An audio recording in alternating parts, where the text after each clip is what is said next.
Hey, y'all. This is Ozark Tim. It's about 6:45 a.m. Central Standard Time here in Northwest Arkansas. I'm at our Bella Vista home, which I like to call Villa Noir. If you know French, noir is the word for black. So it's the, I guess, house, the black house or the black village or whatever villa translates to. Anyway, I'm here I thought I'd do a little gardening tour for you. I'm watering our wildflower field. Let me turn this around, you can see it. So we planted this wildflower field out there, and you can see we got some sunflowers. There's a tall plant out there, it's a sunflower, but I just decided rather than obsessing about how nice the grass looks, because it's basically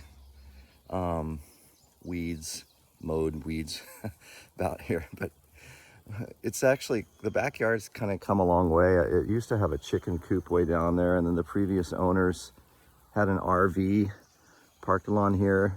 Now I've got bird feeders and stuff that the squirrels keep getting to, but I think I'm going to outwit them. A, I've purchased a pellet gun. B, I've purchased spicy suet, which I've been told doesn't bother the birds, but the squirrels don't like it. So I've got this ongoing battle with squirrels. I've actually got a slinky that I saw on YouTube, someone trying to use a slinky. So I'm experimenting with that. It's a black slinky. It's kind of hard to see, but see, I don't know if you can see it there. I got this tied onto one of my bird feeders, and we'll see how that goes. So in previous vlogs, I guess you would call them, I shared with you that when we moved into this house, it sits on about a third of an acre, the house itself.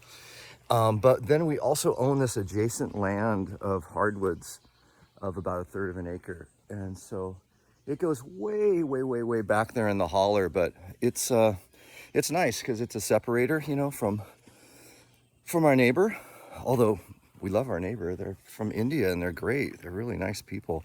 He works for Walmart anyway. And they're very quiet. But it's nice because we have all these birds and, of course, the squirrels who, come by for visits. But what we did recently is we took this fence that you see here. It used to be right here, and it had these myrtle bushes growing in front of it. Now, surprisingly enough, we cut down these myrtles to their stubs, to their stumps, back in, I think it was, I want to say mid-April. And they are grown back. They almost look like adult bushes now. So our plan is to move those out in the fall, if I can dig them out successfully, and put them somewhere else, and then put berry bushes along here. But let me just give you a long shot of the garden here that we've put here. And there's a story behind this. Make a long story short, way over there, it's kind of sloping. Our backyard's sloping. That's the septic field. So all the septic stuff drains down in there. And I'm new to septic, so if you're a septic expert, forgive me if I don't explain it well, but there's piping that goes underground, and the septic, after it's gone through the process of, I don't know, whatever process it goes through. I don't know if cleansing is the word, but basically it's not like a bunch of crap from your toilet gets thrown out of the septic field. It goes through a process of, being liquefied, basically. Anyway, we thought better, thanks to my internet research wife, we thought better of putting even our raised bed garden over there, because there's always a chance of E. coli seeping up or something seeping up and then creating E. coli issues. So it turned out great, because here we've got flat land, and I was thinking of turning this space into sort of volleyball playground and stuff like badminton.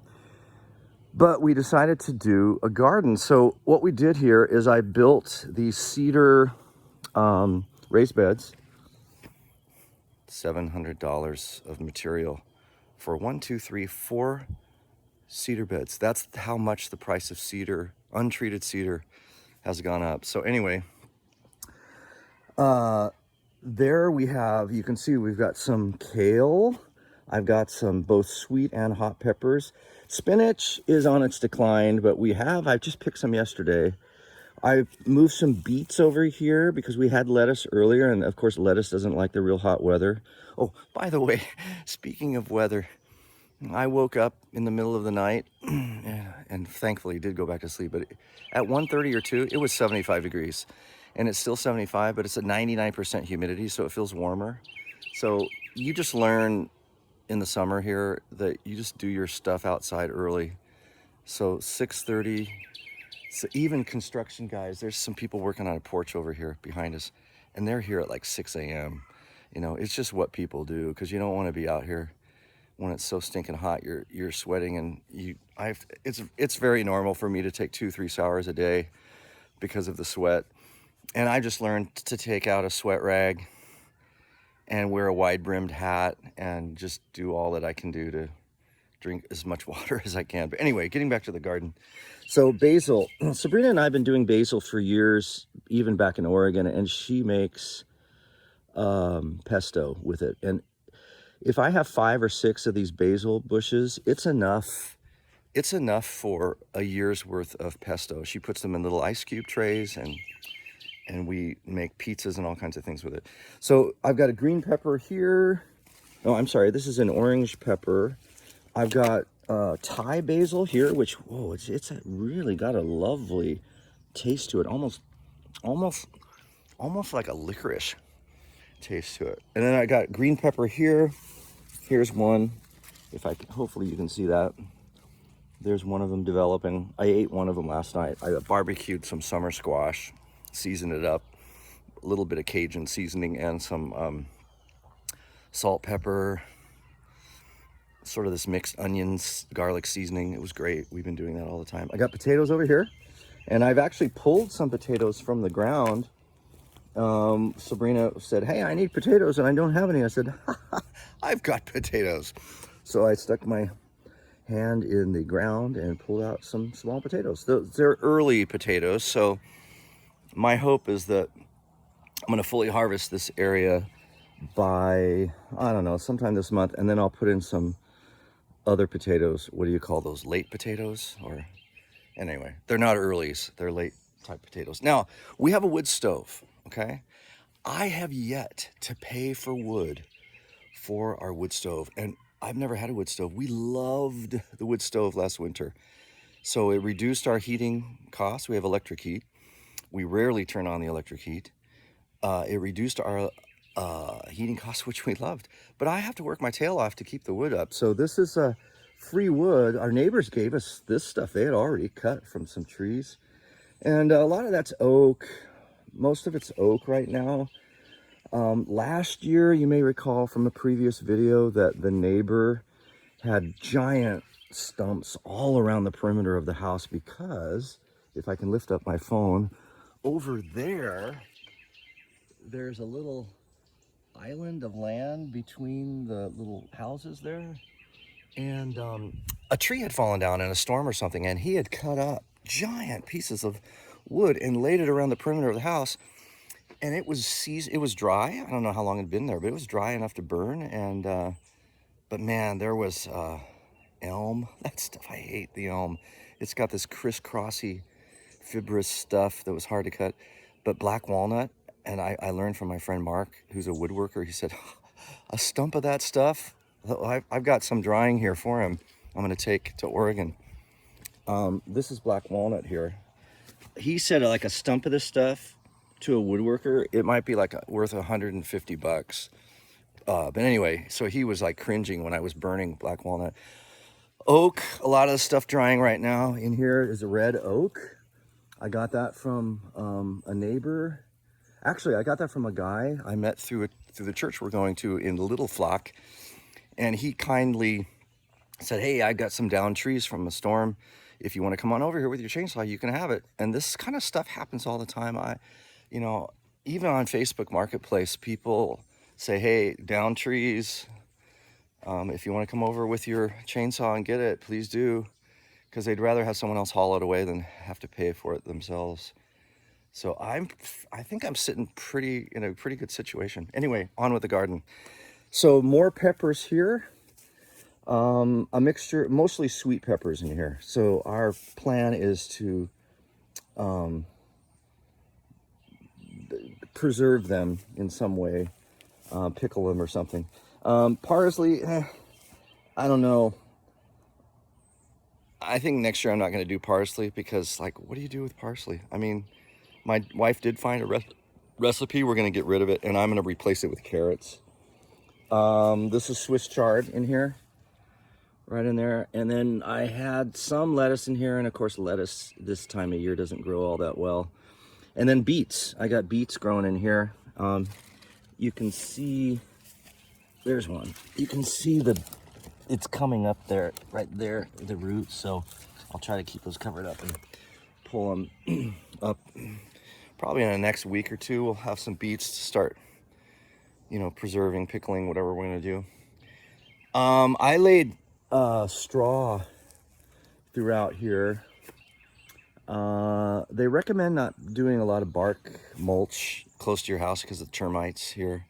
So I went with straw and then some landscape fabric. And then these things I found on Amazon, they're like rubberized and they have these sharp points to keep squirrels and things and cats. We had a neighbor cat that was digging and crapping in our potato thing. So I just bought these and I'm laying them down around the perimeter of all the raised beds, and hopefully that keeps little critters out from.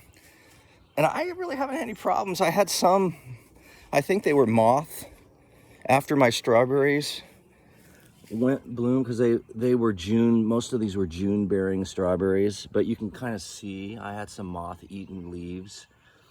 And then I've got this covering here to try to keep the insects out. But I had nothing was eating my berries. I was shocked. I thought the deer would be jumping over the fence and eating them, and the squirrels and other things would be in here. But I can't complain. I haven't sprayed anything on the plants here because that's like verboten in our household here to, do any chemicals. But I have just. Blackberries, I had some insect chewing on the leaves, but other than that, man, I can't complain. I'm willing to sacrifice a few leaves to the insects as long as they don't take over. But anyway, okay, this is my squash. So I got like the scallop, you can't see the scallops on it, but the scallop squash, it's a white squash. I think that was like a heirloom Native American squash. And then I got summer squash here. And there's one that I need to pick. In fact, I'll pick it right now. Okay. All right, so summer squash. I'll be cooking this baby on the barbecue. That's what I do with all my summer squash. So yeah, anyway, let me put that down. I am doing a drip irrigation system throughout the entire garden. So you can see I got soakers in here, and I've got your drippers here. This is a raspberry. These are raspberries. And this is just an experiment with some summer squash extra plants. I stuck them in the straw bale. I'd done that before in Oregon, and I did okay with that. Blueberries I got growing in these barrels. They'll eventually go in the ground. Blackberries. Then I got my tomatoes. This is a Roma tomato. And then I've got like your typical standard cherry tomato here. And then I got the sweet 100s that are really teeny, but they're super sweet. And then elderberries. So I plan on doing some stuff with this. I'm thinking eventually of getting like a winemaking kit from Amazon and doing elderberry wine and other fruit wines. Because we had some friends we met from church who have quite a bit of property, a piece of property near Little Flock or Pea Ridge, and he made this delicious, I don't know, I can't remember, it was peach wine or something, but it gave me the idea of making fruit wines for the summer, because those are nice to sip on. Anyway, I've got lemon cucumbers here, jalapeno peppers here. Look at this corn. I mean, I'm already getting, look, the formation of ears, right? I always want to sing the song from Oklahoma. Oh, what a beautiful morning. Oh, what a beautiful day. I got a beautiful feeling. Everything's coming my way. There's a bright golden haze on the meadow. Da, da, da, da, da, da, da. The corn is as high as an elephant's eye. And a little brown heifer is blinking his eye. It's just what I do when I see my corn, you know? I mean, look at that. Look at the little seedling thingies on there for germination. So anyway, I planted this block of corn. I have never had such success with corn. I tried it in Oregon, but you know, if you're in the Pacific Northwest, things don't really get started. You got to wait for the soil to warm up, right? And then you got to wait till the stinking rain decides to stop, and then you're pretty late with stuff. So it's hard to grow things like watermelon, at least in my estimation. Now, Eastern Oregon, Hermiston, that's watermelon country, so that's a different story. But Western Oregon, depends on the year. But anyway, speaking of watermelon, I'll show you those in a minute. So here I've got radishes, all right, and yeah, I probably should have used a softer soil or built the hill up a bit because they're kind of tubular, and some of them are really peppery hot, and I'm kind of waiting for them to chill out a little bit. Maybe I went from a tubular European style radish to the typical round ones, and I'm hoping that they're going to be a little less peppery, spicy. I've got this French purpley bean here. I'm waiting. Got a lot of flowers. Oh, there's one right there. See it? There's one right there. All right, pick it. So this is some kind of French purple bean that I'm trying. Then I've got pole beans, and I just made these from sticks that we found. No, actually these are cut from our I want to say myrtle. Our myrtle trees, when we cut them down, that's how big the branches were. These are all myrtle tree branches that I made the teepees out of. So I've got like a Japanese type cucumber in here, which is kind of like those long, thin English cucumbers. And then I got watermelon growing in here. And I did see a blossom, kind of a yellow blossom the other day, but I don't know, maybe it fell off. But I do seem to be having on the verge of some blossoms. So I have never grown, I don't think I've ever tried watermelon. I've tried cantaloupe in Oregon, but I didn't have any luck with that. So anyway, this is the garden. There's the corn. I'll give you one last big look. And there you go. That is the Villa Noir Ozark Tim garden. Oh, by the way, let me give some cred to my wife. Do you see how clean the fence looks? Okay, that fence, those boards, used to look like, let me show you what they used to look like. Okay, they used to look like that color, that gray, you know, that gray color you get. These are old fence boards. My darling industrious wife took our new pressure washer. Yes, Ozark Tim was able to buy a pressure washer and a chop saw and a black pack leaf blower and a battery powered lawn mower and a battery powered trimmer and a log splitter, a cheap one. I mean, not the giant ones that are $2,000, but you know, it's a little log splitter and other little toys. And it's like, wow, for the first time in my life, I've got these new little toys. It's great. But anyway, one of the new little toys she used to clean all of that gray ickiness off of this fence. And anyway, I had to show you one more thing before I go. I'm into art. I like to put up art wherever I can. And, you know, Sabrina and I have difference of opinion on where one might place art. So I was going to put one of them in the laundry room, but I've been relegated out here to my art corner. So here is a piece of art on different squash and root and bean kind of vegetables. And here's my favorite one, gardening, because murder is wrong. That's right. You know, if you're into gardening, what therapy it is. So anyway, that's it for today. I guess we would call this a vlog, right? If you're unfamiliar with my website, or I'm sorry, my YouTube channel, it's Villa Scriptura. That's VILLA, and then SCRIPTURA,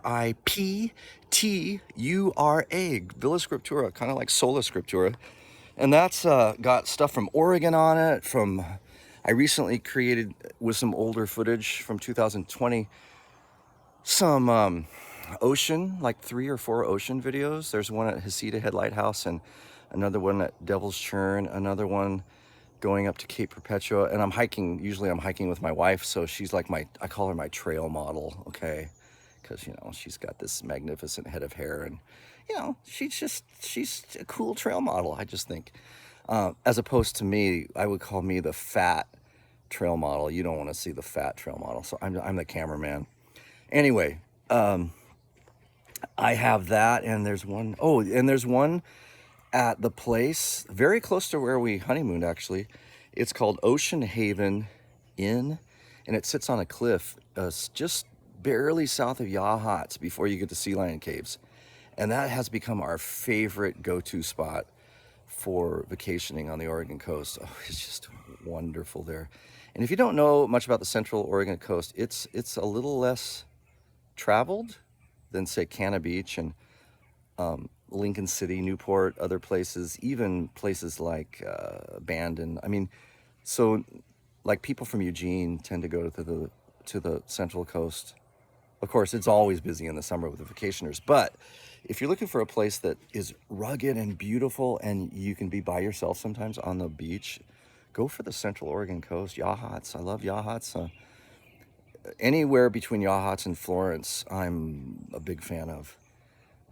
Anyway, there's some hiking videos there. And then recently, I've been interviewing 2 very interesting people. Spishik Pollock, also, he goes by James, because in case people have a hard time saying Spishik. And I've known him for about 30 years. We started working 30 years ago in Kazakhstan and doing Bible studies in our apartment. And he, having Russian, would conduct these Bible studies and did a great job. He's such a good guy relating to people. And anyway, he goes into Ukraine, I mean, to the Eastern Front where it's dangerous. And he had some things to say about the Wagner Group. You know, they're in the news because they were part of that coup attempt yesterday and the day before. And he talks about their mercenary work and how they use prisoners to fight the Ukrainians. So check that out on my Villa Scriptura site. I've got a whole playlist I created called Interviews with Spishik or something like that. And then also, if you go to live interviews or hit the live button there, you'll see my interviews with Baket Yusinov. And he and his wife Shinar are trying to get a orphanage started. They're trying to raise, I want to say, is it 100,000 to buy a property where they could have 8 rooms. And because in the former Soviet Union, in Kazakhstan in this case, they kick you out of the orphanage if you're 15.